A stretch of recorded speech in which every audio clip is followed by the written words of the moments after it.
Now, most of y'all have heard me talk before, and instead of giving my background, because in honor of Memorial Day and this being Military Appreciation Month, I'm going to talk a little bit about the military history in my family.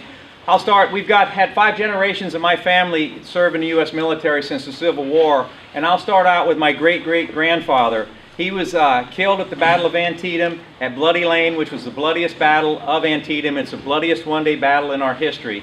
He was with the Pennsylvania Volunteers. Now, the story my grandmother told me about how this came about was he was in love with her grandmother.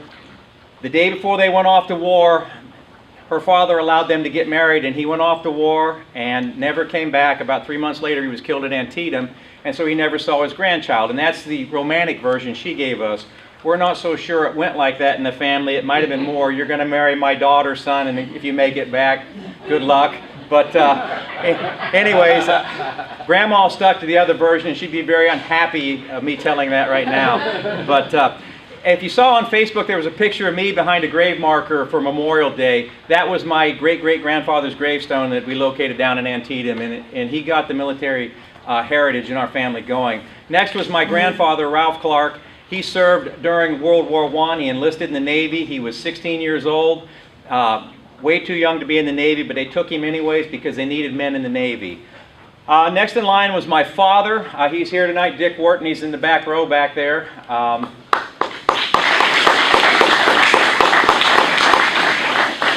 He's the man I look up to most in my life and the gentleman I wanted to follow in his footsteps, which is why I ended up in the Air Force.